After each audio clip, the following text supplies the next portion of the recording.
제95회 2023년 3월에 치루었던 기출문제 풀어보도록 하겠습니다.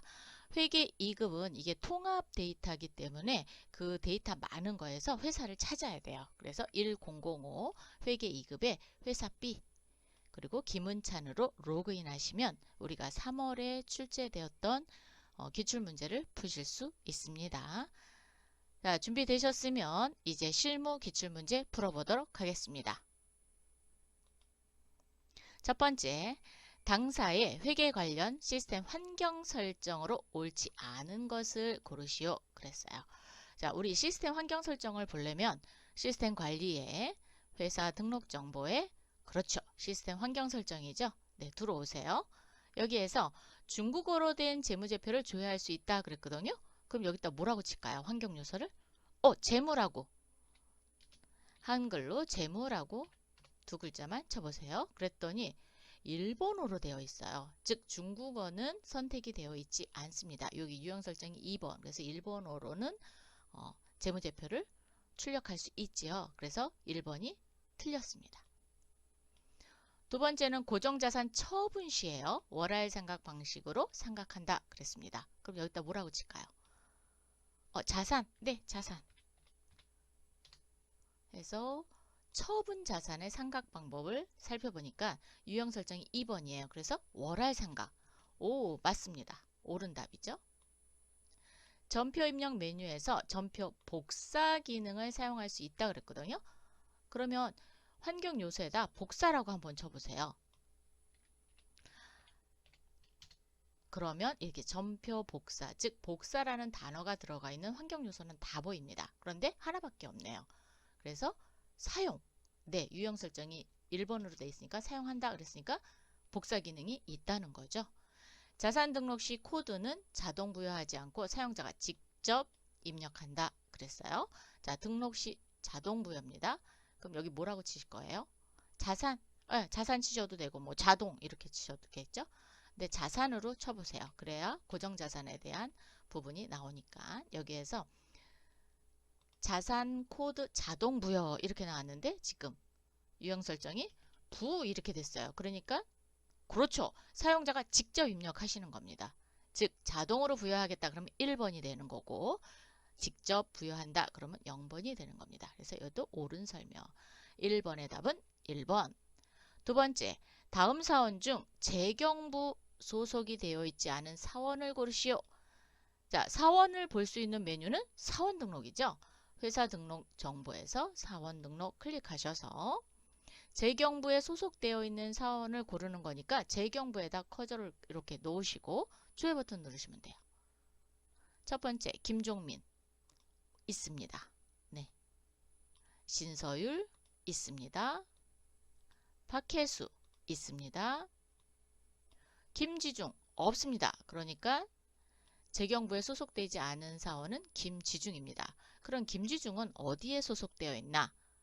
보고 싶을 때는 스페이스바 눌러서 사원명에 김지중 이렇게 찾아보시면 되겠습니다. 그랬더니 생산부 소속사, 소속 사원이네요. 답은 4번이 틀렸습니다. 세 번째, 당사의 계정 과목에 대한 설명 중 옳지 않은 것을 고르시오 그랬어요. 자, 옳지 않은 거 고르니까 계정 과목 등록이요. 맞습니다. 자, 모를 때는 여기다가 계정이라고 두 글자 쳐서 즉 계정이라는 글자로 되어 있는 메뉴를 다 열어볼 수 있습니다. 이렇게 해서 계정 과목 등록 이렇게 찾으셔도 되고요. 나는 계정 과목 등록을 좀 보고 싶다. 그러면 회계관리에 자, 얘는 좀 지우겠습니다. 회계관리에 기초정보관리에 계정 과목 등록이 여기 있습니다.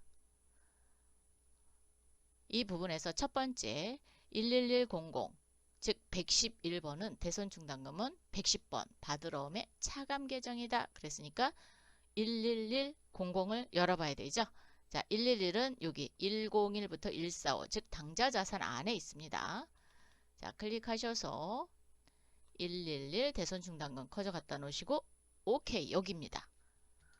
관련 계정은 받으러 오매 차감 계정이다 라고 표현이 됐네요. 그러니까 옳은 설명이죠. 네, 동그라미. 두 번째는 접대비 81300, 즉 813번이죠. 세목으로 세분화하여 관리하고 있다. 그랬습니다. 판매관리비 갈게요. 판매관리비 여기 800번대 오셔서 자, 지금 이렇게 보시면 나머지 계정은 플러스가 없는데 얘는 플러스가 있어요. 이렇게 플러스가 있다라는 건 세목을 세분화해서 사용한다라는 뜻입니다. 클릭 한번 해볼까요? 정말로 세목으로 분리해서 사용하고 있죠? 네, 동그라미. 외상매출금 계정은 거래처별로 2월 하도록 설정되어 있다. 거래처별로. 그러면 우리 외상매출금은 당좌자산이죠. 그래서 당좌자산 열린 거에 외상매출금 클릭. 그러시고 자, 조금 크게 할게요. 네, 여기입니다. 항목명에 보시면 거래처가 있고요. 필수가 되고 여기 2월 항목에 뭐가 됐어요? 체크. 이렇게 체크가 되어 있으면 다음 연도로도 2월이 된다라는 거예요. 그렇기 때문에 옳은 설명이 되겠습니다. 자산수중이익 계정은 전표 입력 시 금융거래처를 필수로 등록하도록 설정하였다. 필수는 노란 값으로 해서 반드시 입력을 하도록 하는 걸 얘기하는 거죠. 그러면 자산수중이익은 영업외 수익입니다. 계정 과목표 보셔서 영업외 수익으로 가겠습니다. 네, 901번 있는데 오셔서 961번 자산수중이익 보시고요. 금융거래처라 그랬거든요. 지금 거래처만 되어 있고 금융거래처라는 말은 없네요. 그죠? 그런데 어쨌든 입력 필수가 선택으로 되어 있습니다. 즉 해도 되고 안 해도 되는 거죠. 그렇기 때문에 틀린 설명이 되겠습니다. 답은 4번. 네 번째, 다음 보기의 내용을 참고하여 고정자산 등록 메뉴에 입력한 후 해당 입력자산의 당기 일반 삼각비 금액을 조회하면 얼마인가. 이럴 경우에는 직접 입력을 하셔서 결과치를 보셔도 되고요. 아니면 여러분이 정액법을 계산할 줄 안다. 그러면 직접 계산하셔도 됩니다. 자, 메뉴바 열으셔서요. 고정자산 관리의 고정자산 등록입니다. 자, 주식회사 큐브의 자산명은 비품이죠. 자, 비품 갑니다.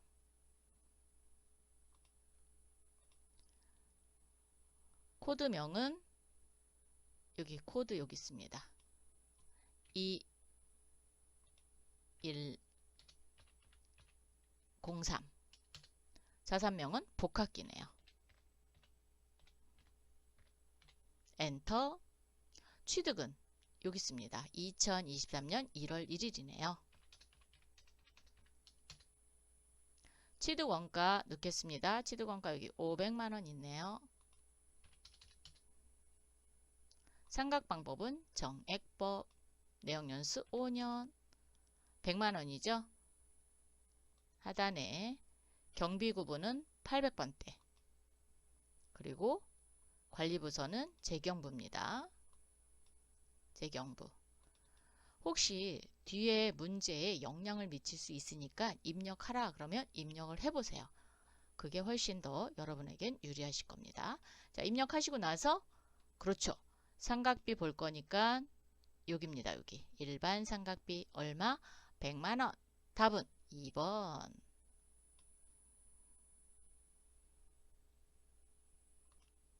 5번.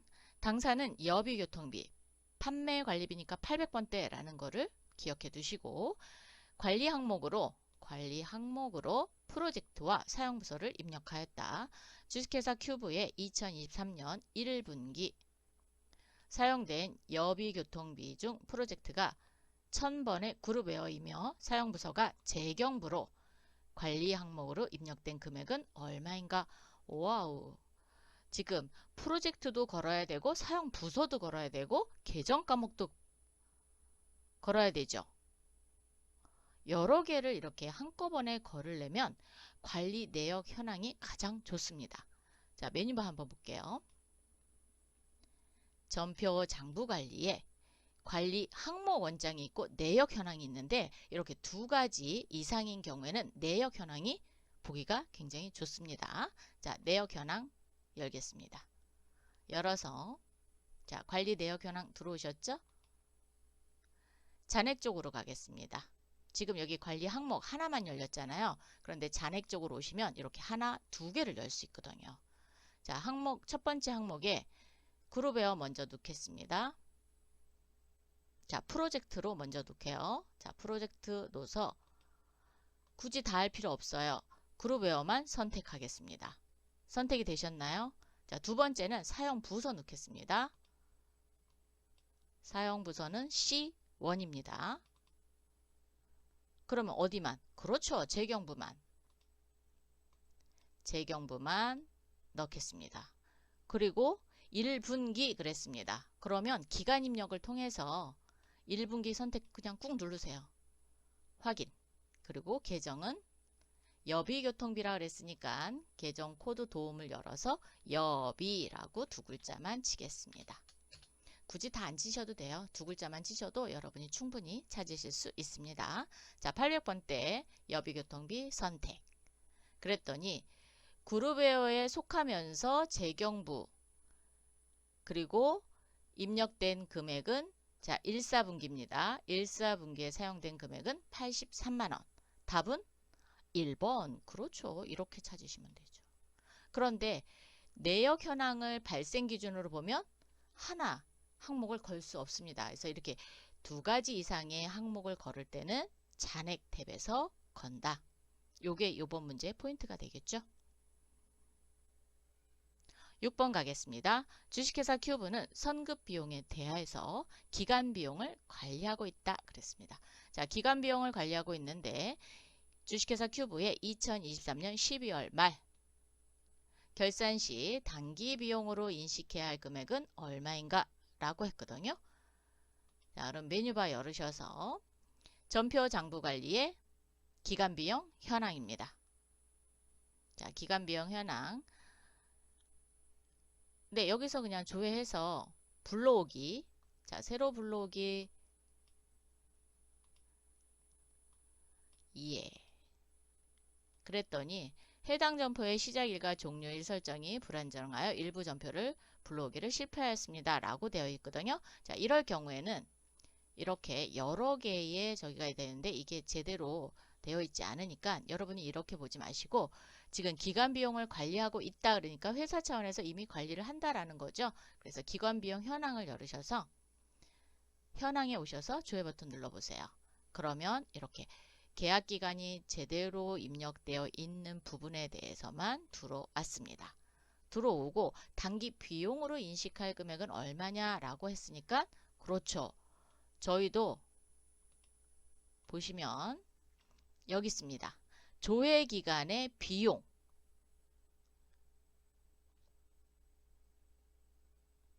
자, 그런데 여기 조회 기간의 비용이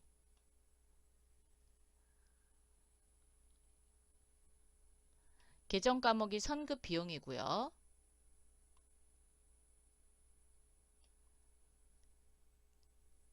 발생 총액은 720만 원인데 2022년 2월 1일부터 계약을 했어요. 그렇기 때문에 작년에 계약을 해서 올해 비용으로 처리하는 것은 그렇죠. 61만 1,516원입니다. 즉 작년에 선급 비용으로 넘겨놓은 거 올해 비용 처리하는 거죠. 그래서 답은 1번이 되겠습니다. 조회기간 비용. 그러면 선급 잔액은 없는 게 됩니다. 이 부분 잘 기억하셔야 돼요. 이 부분을 체크하시면 됩니다. 조회기간의 비용. 자, 그래서 답은 1번. 7번 주식회사 큐브의 2023년 1분기 손익계산서에 대한 설명 중 옳지 않은 것은 자 1분기 손익계산서는 1월부터 3월까지를 이야기하는 거죠.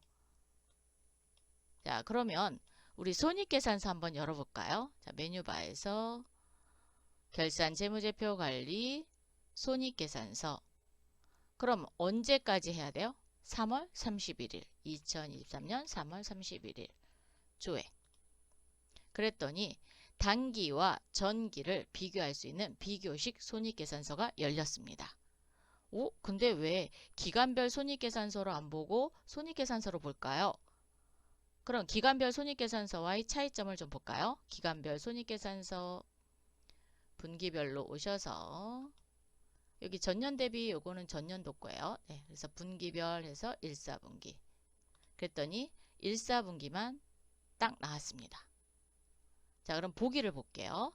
제품 매출액은 6억 5,150만 원이다. 자, 제품 매출액. 제품 매출액은 1,200만 원인데요.